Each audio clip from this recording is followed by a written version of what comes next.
everyone, the given question is from the topic of magnetic effects of electric current.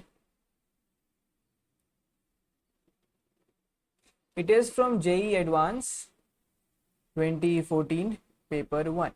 It is an integer type of question, okay?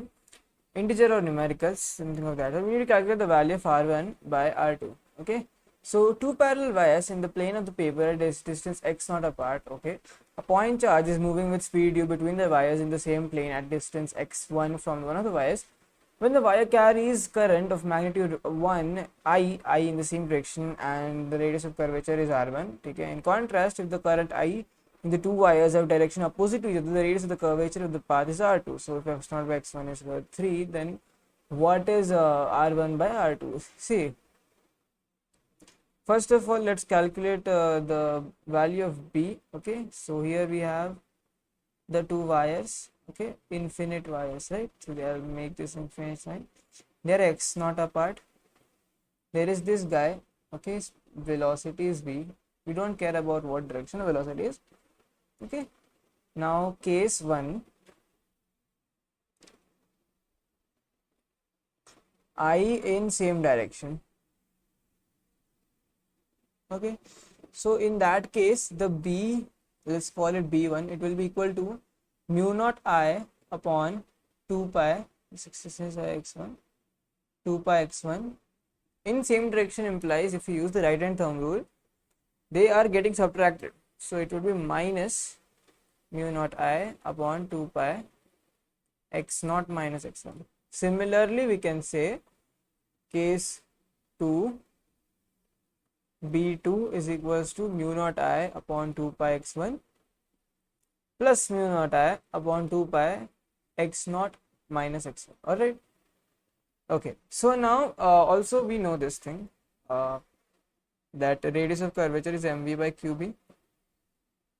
Now let me tell you the story. Why is this so?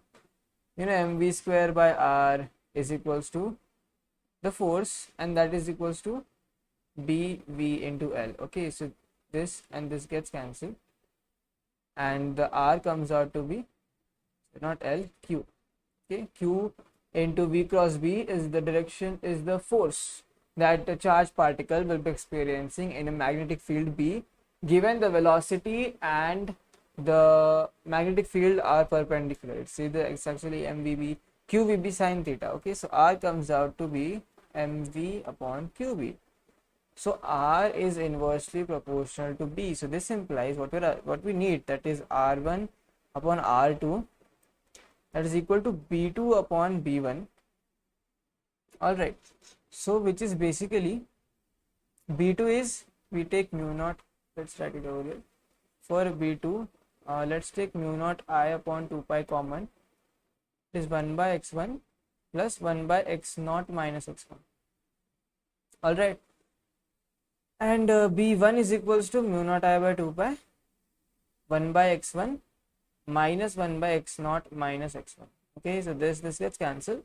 So this will turn out to be x0 minus x1 plus x1 upon x1, sorry, x0 minus x1 minus x0.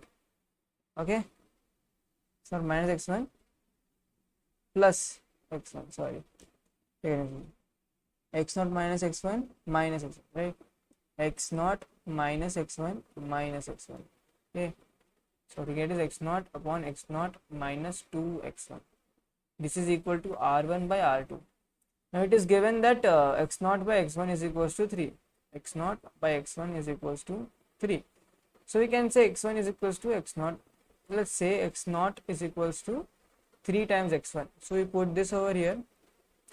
So 3 times of x1. So we can say that R1 by R2 is equals to 3 times of x1 upon 3 times of x1 minus 2x1, which is 3 times of x1 upon x1 is equals to 3. So R1 by R2 is also equal to 3, which is x0 by x1. So the answer to this question is 3. Thank you.